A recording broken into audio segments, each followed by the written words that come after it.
So the Avengers Infinity War movie is set to be released in 2018, but the question that's on everyone's mind is Thanos going to be the villain that the Marvel Universe has been asking for? And joining me here today to discuss Thanos is my good friend DevilArtemis, in which right now we're going to further discuss our ideas and further predicting on whether or not Thanos is going to be executed very well and being portrayed as the biggest and baddest villain that the Avengers have ever faced. Now DevilArtemis, I do want to welcome you back to the channel. Now you and I are both Marvel fans, and at heart we cannot wait for this film. And having to look at the Avengers 1 and the Avengers 2, I think it definitely capitalized on a great story, and it had really good villains. We had Loki and Ultron, but the fandom within Marvel has been complaining that there has been no villain that has been credible enough to appear on the scene to give the Avengers that definitive battle, to give them, you know, the defying moment of having to push them to their breaking point. Now, Thanos is rumored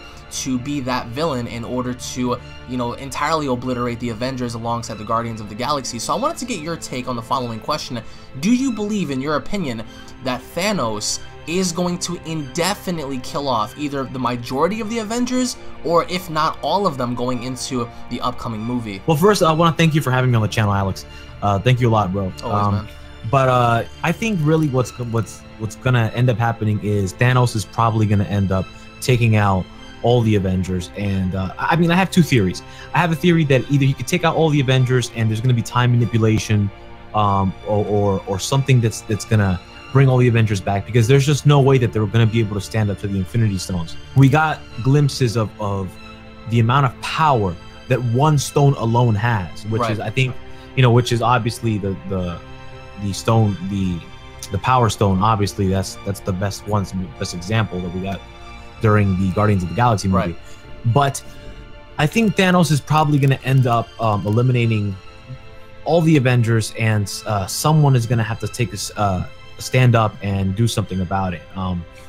From the trailer, we get to see Tony Stark, that he was holding up, spoiler alert, he was holding up Peter Parker, and it seemed like Peter was like suffering from a wound or something on the ground. He was saying, "I'm sorry, Mr. Stark," things like that. Like I feel that one by one the Avengers are gonna fall. And really, for those of you who don't know, who just are going into this completely blind, these stones are insanely overpowered. For those of you who haven't been caught up with the Marvel movies, like the blue stone, the what's it called, the mind gem. I think that's what, or this. I'm not sure. I don't know if it's the mind gem or the space gem. Well, the blue stone is one of the gems. There's space, mind, reality, power, and time. Yeah, there's 5 stones. The space gem, that's the blue one. So the space gem is the blue one. That one is the cube from the Avengers movie. Yeah, actually, the very first time that it does appear is in the Captain America movie, where the Red Skull has it. It appears as a cube, but that is the blue gem. That is the very first Infinity Stone. The one after that is the Mind Gem, and the Mind Gem is the yellow one. The Mind Stone, that one is inside, what's his name? The android. Vision, exactly. That one's inside Vision. The next one is Reality, and Reality is the ether from Thor. Dark World, yeah. Yeah, the Dark World, that's what it was, not Ragnarok. Ragnarok is the new one. The Dark World. So the ether is the one from the Dark World. And then we have the Power Stone, and the Power Stone is the one that you saw in Guardians of the Galaxy. It's the purple one. And then we have the Time Stone, which is the green one, and that one we saw in Doctor Strange. Right. Oh, and we have the Soul. The Soul is the last one that we haven't seen. The Soul Gem. The Soul Gem. That's the last one that we haven't seen. Not that I know of. I don't think that we've seen that one. So all those gems put together inside the Infinity Gauntlet, which is what Thanos has in his hand. For those of you guys who don't know that, you know, that is extremely overpowered. So with that weapon, he will definitely be able, with the amount of feats and accomplishments that he has in the comics, I mean, when those stones are put together, that's it. You know, Thanos basically controls reality itself. It's amazing what he can do with the stones. But do you think that indefinitely he's going to kill off all the Avengers? Because for me, I would want to see Thanos completely obliterate everybody, just because I feel like the Avengers as a whole, they're very powerful. I mean, you have a demigod, you have Tony Stark, who's incredibly intelligent, you have the Hulk, who speaks for himself. You know, it's just very, very, you know, a selective group of people that can do incredible things. But having to go up against Thanos, I feel, in my opinion, that they are going to be killed off. And very oddly enough, going back to the Avengers Age of Ultron movie when Tony Stark had that vision of all the Avengers having to be slaughtered, originally people thought, well, maybe this is the rightful doing of Ultron, but I think that with that, it ties into this, in seeing how the shield was broken, how Thor was, you know, killed off, how Hulk was pretty much impaled. We saw a very graphic vision, and then we saw how Tony Stark looked out, and there was like this wormhole that was, you know, pretty much opened up by Earth, and we saw all these creatures pretty much head towards that. So we understand that no, Thanos isn't really going into this with an army. He's going in there with a selective group of members that I believe are called the Children of Thanos, and they're going to be also helping Thanos, and what I assume to be gathering the stones.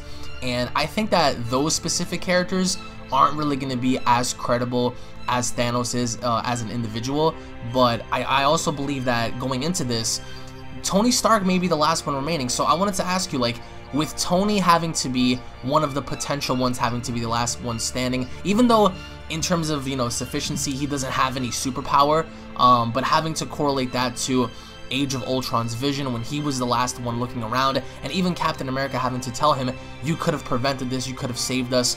Do you think that, in your opinion, Tony Stark might be the last one before he perishes, or maybe something else is going to happen? Because this definitely ties into a potential Adam Warlock debut, even though they haven't really confirmed him. What are your thoughts on Tony Stark having to potentially be the last one remaining? Because even having to go based off of the trailer / teaser from the previous reveal over at Comic-Con, we saw how towards the end, Tony Stark was the last one remaining. He looked up at Thanos before Thanos used the Infinity Gauntlet to grab the moon and throw it at everybody. So do you think that, you know, Tony Stark is going to be the last one remaining before he comes up with a plan, or do you think that he, alongside everyone else, is going to get slaughtered too? Well, I mean, I feel like Tony Stark he probably won't be the very, very last person. I mean, I feel like there will still be other heroes around, but the issue with that I'm coming across when I'm trying to predict something from this movie is from the trailer, I couldn't really see it that well. It looked like he only had one stone. Does it look like really he had one stone? I'm pretty sure. I thought it was just the blue stone. In one of the scans, like when he was walking, he pretty much clenched his fist. And if you pause it, you get to see like these little like bright lights on the gauntlet. So I'm assuming he has them. But even if he doesn't, do you think one stone is enough? Just one stone can obliterate all of them? Well, that's why I was saying, because from what it looked like to me when he raised his hand to launch the rocks or the moon or whatever he launched, it looked like it was shining blue. So I thought that he only had, you know, one stone. So I figured if he's only using one stone and he's kicking their ass, dear God, have mercy if he gets his hands on four other stones. But yeah, Tony Stark. My problem with the Marvel Cinematic Universe is I feel the heroes are a lot weaker than their comic book counterparts. Okay, and why is it you feel that way? Well, I mean, when I look at it, I feel like from the movies, they have specific feats. Like, let's take Spider-Man for example, right? Spider-Man, for those of you who haven't seen Spider-Man Homecoming, spoiler alert, Spider-Man was able to not, he didn't successfully do it. He was going to fail, but he was holding together a cruise ship, or like a ferry. It wasn't a cruise ship, it was a ferry. It was in New York, and he was holding that together, and the kid's maybe 14, 15 years old. But then we have Spider-Man in the comics, who had done like crazier shit. Like I feel like he was just holding these webs, holding together this ferry. All the webs were breaking, nothing was going on. He basically wasn't helping out. It was Iron Man who saved the ferry. And then in the comics, you know, Spider-Man picks up a fucking truck and smashes Green Goblin to death. Sorry. Oh yeah, no, yeah, guys. He does incredible feats in the comics. Yeah, you're right. He does crazy shit. You know, he picks up a truck. Well, some will argue that the fact that he's a kid here, maybe. You know, well, the thing is, I'm basing that feat off the Ultimate Spider-Man comics, and definitely. The Ultimate Spider-Man is young. He's like 16 years old. He's 15, 16. He's a kid. Ultimate Spider-Man is a kid. My problem with what I'm saying is that I feel like the comic book variation of the characters are a lot better than their movie counterparts. Right. So the fact, if you're going to keep Thanos at a comic book level and put him against characters that are not on that level, it's going to be an issue. It's going to be a slaughter fest. So that's why I'm thinking there has to be something that we don't know about that's basically going to help them. Because if Tony Stark had this vision that everybody dies, okay? Everybody's dead, and Tony Stark is the last one. There has to be something where he goes back in time and he fixes the whole, you know, Civil War thing that he did with Captain America. Right. There has to be some kind of time manipulation where Tony Stark fixes his mistakes. That's what I feel like is going to happen in the movie. I feel like everybody is going to die and Tony is going to blame himself, because instead of preparing for Thanos together, they were all working apart from each other. You know, they were working against each other while all this was happening. And then we get to see Thanos, you know, finally pick up his Infinity Gauntlet in one of the movies. I forgot where I saw this. It was actually towards the end of Avengers: Age of Ultron, when he finally walked in. Right. And he said, "Fine, I'll do it myself." Yeah. Yeah, he says, "Fine, I'll do it myself." Yep. So you know, that's when we first see him throw on the gauntlet. So I'm pretty sure that it's gonna get really intense when he finally appears. But like I said, time manipulation is what I think is going to happen after everybody dies. I think Tony Stark is probably going to do that. I think going back to what you just said with that, that's where I think Doctor Strange can definitely fit and be a very crucial part in this, because he's the one that can actually, you know, manipulate time and just, you know, do all sorts of incredible feats using that kind of ability. And I personally feel, in my opinion, that this film is and possibly going to be the best superhero film of 2018, and I think me and you are both looking forward to that. Hopefully me and you can go both see it together, because I think that this culminates 10 years worth of hard work from Marvel and having to, you know, culminate everything and putting it all together. I firmly believe that Thanos in this film, in my opinion, towards the end, he may have all of the Infinity Stones, but I think that early on, like you said, he may actually only need 1 or 2, in specific if he has the Mind Stone, because we do understand that the Mind Stone is on Vision's head, so it's not really hard to, you know, claim that stone, especially when it's in the forehead of one of your enemies. So I personally feel like Vision is going to be one of the first ones to go. Why? Because yes, he is very overpowered, but having to look at the depth and scale, in the comics we've seen Thanos grab him and literally rip that stone from his head, and then, you know, and that was the end of Vision. So I think that Vision would not be operational once that happens, and I think that, in my opinion, he might be the first one to go, alongside many other characters, because as of right now it's all building, especially with Thor Ragnarok having to come out and all the other movies, Black Panther, it's all going to culminate and tie into this film.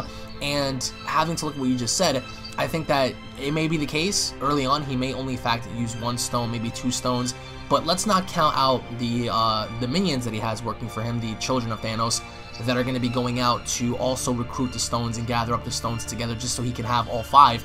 But in terms of like solidity, in terms of like telling a defining story in this film, do you think that Thanos, by the end of the Avengers Infinity War film, do you feel as if Thanos is going to be established as possibly the greatest villain to ever step foot on a Marvel movie on the big screen? The most powerful, maybe. The greatest, I wouldn't say so. Who would you say would be arguable to that in terms of being one of the greatest to be on the screen? We need to find out what Thanos' goal is in the movie. Destruction, bro. Well, just if his goal, if his character is just to destroy everything, and he wants to erase the universe by snapping his fingers, he can do. If you know he wants to do that, whatever. Yeah, he would technically be one of the best villains in the Marvel Cinematic Universe. And let's not forget he has a fascination for death. Yeah. Oh yeah, he does have a fascination for death. If we're going for this, and he is obsessed with death and whatever. You know, we can definitely we can consider that. If he wants to destroy the universe to impress her, I mean, if that's what they're gonna go for, then I mean, to be honest, I still don't find that making a great villain. The backstory, anyways. Right. His power of destruction, you know, the power that he has to be able to destroy, definitely at the very top. You know, so far from the MCU that we've seen, probably the strongest villain. Period. With all the stones and everything. But I think, you know, there are better character-wise, better villains in the MCU. I mean, I enjoyed Ultron a lot. I liked his dialogues from the movies. I even liked Vulture. Vulture from the Spider-Man movies. Oh yeah, sadistic as hell. Oh my god, sadistic. He was just my favorite scene in the whole entire movie was when Peter Parker dropped off. I don't know if you saw the movie. No, I did, yeah. Yeah, when for those of you who saw it, for those of you who didn't, spoiler alert again. When Peter dropped off his daughter to the prom, and he sat in the car and he took the fucking gun out, having a father-daughter father I guess son-in-law. Yeah. Oh yeah. That was crazy. Like that, I was like, holy shit! Like this guy's serious. See, Vulture doesn't care. He was about to kill Peter, or threaten to kill Peter, and he knows this kid's like 14, 15 years old. He doesn't give a shit. This guy has the mentality of a real villain. Yeah. I feel like Thanos is doing all. Yeah, he has all these cool powers and all this shit to do. You know, with the Infinity Stones, and he's super fucking powerful. But he's doing it for what? To impress a girl, or to impress Death? Like really? Like come on. If that's what they're gonna go for, cool. You're strong, awesome. You're the strongest, but you're not the coolest. I mean, I don't. In terms of your motive, you don't have the best motive. I don't think his motive is the best. I feel like, you know, this guy, Vulture, you know, he was doing this for his family, and kind of also for himself, for pride and selfishness and shit like that. Right. That's the stuff that villains have. They're selfish. They don't care. They're willing to kill anybody, even a kid, for own self-benefit, for money. He was greedy, trying to make money. That's all he wanted. He was just a money guy. He's greedy. So, you know, that's my opinion. I think Thanos, yeah, most powerful.